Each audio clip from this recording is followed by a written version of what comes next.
Welcome everybody to my presentation. My name is Elisabetta Sacchi and I'm an associate professor at the Faculty of Philosophy of San Raffaele University of Milan. The title of my talk is Can Concepts Be Identified with Phenomenal Types? Let me start by providing a preview of my presentation. The paper addresses the title question with the aim of assessing a proposal on the nature of concepts. The proposal in question is labeled intentional psychologism that has recently brought forward at the intersection between two ongoing debates in the philosophy of mind, the debate on cognitive phenomenology and the debate on phenomenal intentionality. The paper's main claim is that intentional psychologism does not satisfy a widely accepted requirement on any adequate theory of concepts, namely the publicity requirement. I shall claim that the publicity requires both shareability and manifestability, and conclude that while the former is satisfied by at least some versions of the proposal, the latter is not. As I said, my aim is to critically discuss a position that has recently taken the stage in the philosophical debate on the nature of concepts. The position in question, intentional psychologism, claims that both intentional contents and their constituents, that is, the concepts that feature in them, are phenomenal entities, that is, entities having a phenomenological nature. The issue as to whether cognitive states have a phenomenology, either sensory or non-sensory, and the connected issue as to whether such a phenomenology grounds the content of the mental states are pivotal in two lively intertwined debates in the recent philosophy of mind, namely the debate on cognitive phenomenology and the one on phenomenal intentionality, respectively. The thesis that there is an irreducible cognitive phenomenology and the thesis that the phenomenology of a given state grounds the mental state's intentional content are independent from each other, for neither implies or is implied by the other. Notwithstanding their mutual interdependence, it is quite common to find them combined within a single picture. This is so, for example, with the theoretical proposal here under discussion. Intentional psychologism represents a combination of particularly strong versions of the two theses, namely, as to the cognitive phenomenal thesis, intentional psychologism claims that cognitive states have a phenomenology that is proprietary, that is sui generis, distinct thought types have distinct cognitive phenomenal types, distinct cognitive phenomenal properties, and individuative. Something is a thought with a specific intentional content in virtue of having the phenomenal property it has. And as to the phenomenal intentionality thesis, intentional psychologism claims that such a phenomenology, or better, the phenomenal character responsible for there being something it is like to be in a particular mental state, is identical with the mental state's intentional content. This last point amounts to endorsing a strong identity claim as regard the determination relation between intentional content and phenomenology. This is one of the several possible ways in which an advocate of the phenomenal intentionality thesis can conceive that relations. Other ways account for it in terms of grounding or of realization, for example. Some qualifications are appropriate here. First, my criticism is meant to target only those proposals that combine the cognitive phenomenology thesis with a strong identity reading of the phenomenal intentionality thesis. In other words, my criticism does not automatically extend to those positions that provide a different account of the determination relation. Second, even though intentional psychologism applies to both intentional content and their constituent concepts, I shall here confine my attention to the latter, even though the conclusion drawn can be generalized. Third, in discussing intentional psychologism, I shall mainly consider the articulation of the doctrine as it has been provided by David Pitt in his 2009 article, Intentional Psychologism. As the label suggests, intentional psychologism promotes a brand of psychologism about intentional content. Such a brand is stronger than both the one targeted by the traditional Greek champions of anti-psychologism, Frege, Husserl, Wittgenstein, and also by the one revived by the promoter of the cognitive turn in analytic philosophy. For intentional psychologism equates intentional content not only with mental entities, but with entities having an intrinsic subjective qualitative nature. Well, does the new brand of psychologism fall prey of the traditional anti-psychologistic arguments? According to Pitt, whether this is so or not very much depends on whether intentional contents are identified with the tokens or with types of phenomenal mental entities. This is what he says. There are two ways of understanding the thesis that one or another supposedly abstract objects are mental. They may be identified with token mental objects. For example, a number may be said to be a particular concept or idea in the mind of a particular calculator at a particular time, or a proposition, a particular thought in the mind of a particular thinker at a particular time. It is to psychologism so understood, call it token psychologism, that Frege's objections that numbers are not ideas and that the prescriptive laws of logic and mathematics are not the descriptive laws of thinking most clearly apply.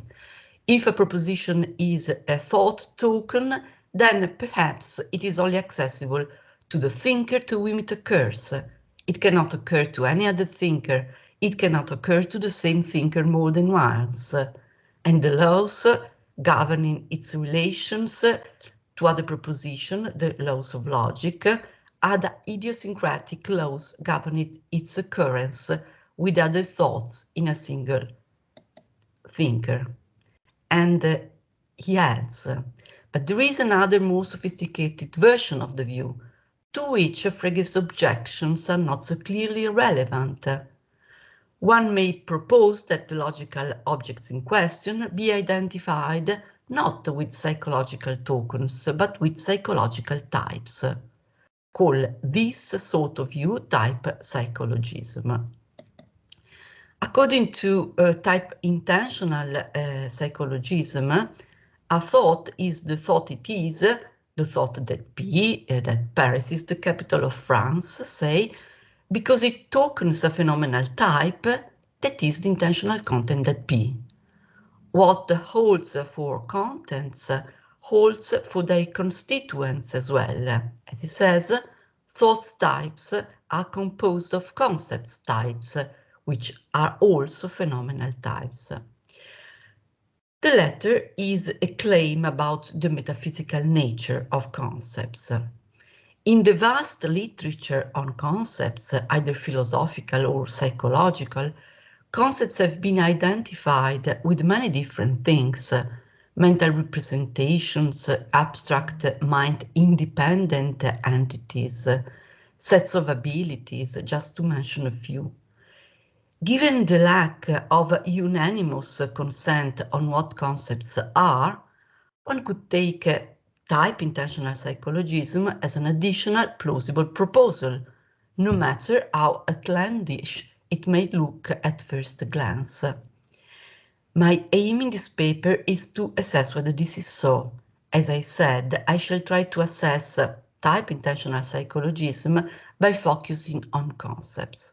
Well, can concepts be identified with the cognitive phenomenal types?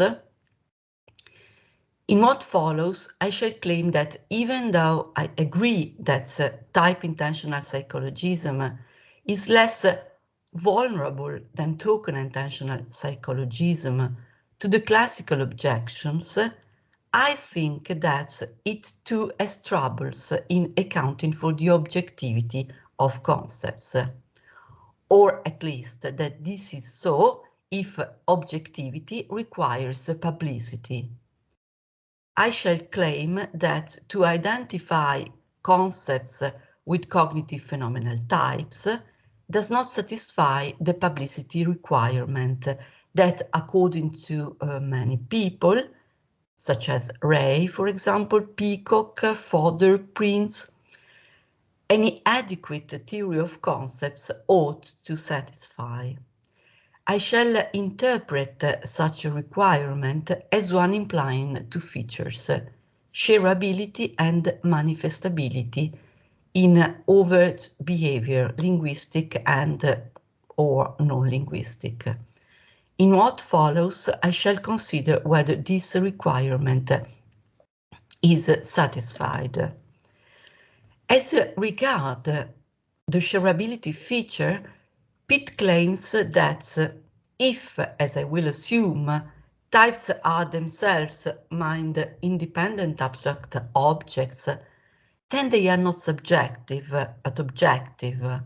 One and the same phenomenal type can be tokened by more than one thinker and by a single thinker more than once. Hence, indefinitely many distinct thought tokens can have exactly the same content, and one and the same thought can be shared by indefinitely many thinkers. I agree that shareability can be satisfied within this picture, and yet, albeit necessary, I deem shareability not sufficient for publicity. What's more is required, in my view, is that a subject's possession of a given concept be manifestable. Not to accept that requirement would imply that possessing a concept makes no detectable difference in what a subject can do. This would enormously impoverish the sense of publicity that the requirement demands. I take manifestability and shareability as the epistemological and the ontological side, respectively, of publicity. Both are required in order for something to qualify as a non-private item. But does type intentional psychologism succeed in treating concepts as public, that is, as items that are both shareable and manifestable? In what follows, I shall present the dilemma that, in my view, this picture faces on this regard. First horn, if concepts are identified with phenomenal types, they do not satisfy the manifestability requirement. Second horn, if such requirement is satisfied, concepts cannot be identified with phenomenal types.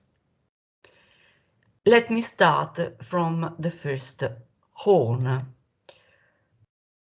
What allows a given characterization of concepts to satisfy the manifestability requirement is the existence of a determination relation between the subject's possession of a given concept and the subject practices of use involving that concept. Such a determination relation could be in place if, for example, there were an intrinsic connection between the instantiation of a token of a given phenomenal type in the mind-brain of a given creature and the way in which that creature uses the concept. Again, if such an intrinsic connection existed, it would be impossible to even only conceive the following scenarios. Scenarios in which creatures indistinguishable from us in the practices of use of a given concept, the concept cat, say, instantiate types of phenomenal properties different from the one we instantiate when we entertain it. And second, scenarios in which creatures indistinguishable from us as regards the types of phenomenal properties they instantiate when entertaining a given concept, cat, for example, differ from us in the practices of use of that concept. But such scenarios are conceivable and therefore they are logically possible. What ought one to say about them if the attentional psychologism writes? The answer is straightforward. Creatures in the first scenario do not possess the concept cat, no matter how similar their practices of use are from ours. And the creatures in the second scenario possess the concept cat, even though their practices of use differ from ours. I think that Peter would agree with this, since he claims that if the content of the thought that P is identified with the phenomenology had by my or some other individual's thought, or even human thought in general, then it would seem that there could not be other humans or creatures other than humans who could think that P without talking that very phenomenology. Yet, to endorse the conclusion drawn is to subscribe to the thesis that a subject's possession of a given concept does not satisfy the manifestability requirement. It serves no purpose, in my view, saying as Pitt does in discussing a connected point, that if physicalism is true, then phenomenal properties are some kind of physical properties and therefore properties whose presence in a subject's brain is in principle detectable. The fact that their presence could be read off from the display of a brain scanning machine would not make them manifestable in the sense required by publicity. This concludes the discussion of the first horn. Let me now move to the second horn and consider a possible move that the advocate of tip could make in order to connect the possession of concepts and practices of use. She could retort that to claim that a concept is a phenomenal type does not mean that a subject could find herself in a mental state in which such phenomenal type is instantiated without having had certain experiences, either perceptual, having seen cats, say, or communicative, having been told about the existence of cats and their main distinguishing features, having thereby acquired certain discriminative ability, having been trained by some members of our community to use a given linguistic label for things of that sort, having learned a body of knowledge concerning them, and so on and so forth. So even though it is true that concepts are phenomenal types, their instantiation does not arise out of nowhere, so to say, but presupposes a complex, rich corpus of sensory and cognitive activities. Not only that, it can also be assumed, in line with the Pitt's quotes, that for people belonging to the same species as we humans are, constructed along essentially the same lines and grown up in similar social linguistic environments, not only what each one experiences in certain circumstances is very much like what all the other conspecific experience both cognitively and sensorially in those circumstances, but also their overall verbal and non-verbal behavior is analogously similar in virtue of their being exposed to similar stimuli and to similar social and linguistic practices. On the basis of this consideration, one could conclude that the above considered scenarios, while logically possible, are not metaphysically possible. By means of this move, the advocate of type intentional psychologism undoubtedly could succeed in showing that there is a close connection between the possession of a given concept and the practices of use that make that possession publicly manifest. And I agree on this point. But does the fact that cognitive phenomenal types co-vary, among other things, with practices of use, show that the concepts as cognitive phenomenal types are manifestable in the subject's overt behavior? I think that Page, the advocate of type intentional psychologism, the correct answer to provide is no.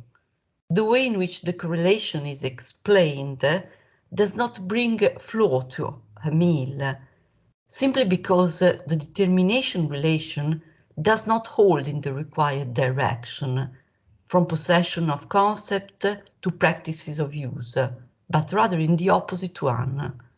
What is manifestable are rather the abilities, capacities, skills, whose acquisition is presupposed by the alleged instantiation of cognitive phenomenal properties in the subject's current mental states. This concludes the second horn. If the manifestability requirement is satisfied, concepts cannot be identified with cognitive phenomenal types.